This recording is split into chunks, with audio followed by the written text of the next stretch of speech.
আমাদের বাংলাদেশের এমন কোনো জায়গা নেই, এমন কোনো স্থান নেই যেখানে দুর্নীতির রাহু গ্রাস করেনি। দেখেন, এই রূপ সনাতন ধামটি খুবই সমাদৃত এবং খুবই প্রসিদ্ধিত একটি ধর্মীয় প্রতিষ্ঠান, যেখানে প্রতি বছর প্রায় 50,000 1 লাখ লোক সমাগম ঘটে, পূজা অর্চনা করে। সবসময় 10-15 জন লোক থাকে এখানে লেগেই পূজা অর্চনা করে। এটা সনাতন ধর্মাবলম্বী হিন্দুদের জন্য অত্যন্ত গুরুত্বপূর্ণ একটি ধর্মীয় প্রতিষ্ঠান। অথচ এই প্রতিষ্ঠানে যাওয়ার জন্য দেখেন রাস্তাটা এতটাই খারাপ যে বাইরে থেকে লোকজন তো আসতেই চায় না, আর গ্রামের লোকজনও যেতে গেলে তাদের খুবই কষ্ট হয়।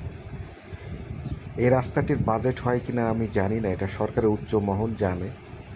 তবে আমাদের অনুরোধ, যে ধর্মই হোক যাই হোক, প্রত্যেকটা ধর্মীয় প্রতিষ্ঠান বা ঐতিহ্যগত জায়গাগুলো যাওয়ার যোগাযোগের ব্যবস্থাটা যেন অত্যন্ত ভালো হয়।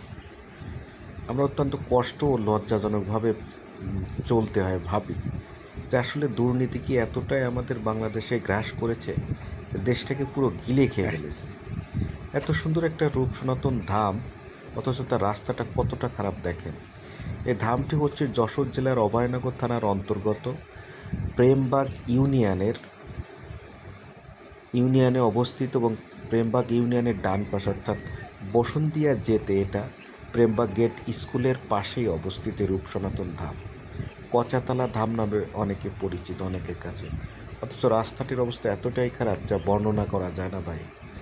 যদি আমাদের ভিডিওটি ভালো লাগে তাহলে অবশ্যই দ্রুত সাবস্ক্রাইব করবেন, শেয়ার করবেন, লাইক করবেন, কমেন্ট করবেন। আমাদের জন্য নয়, এই রাস্তাটি যাতে ভালো হয় এটাই আমরা আশা করি। ধন্যবাদ ভিডিওটি দেখার জন্য।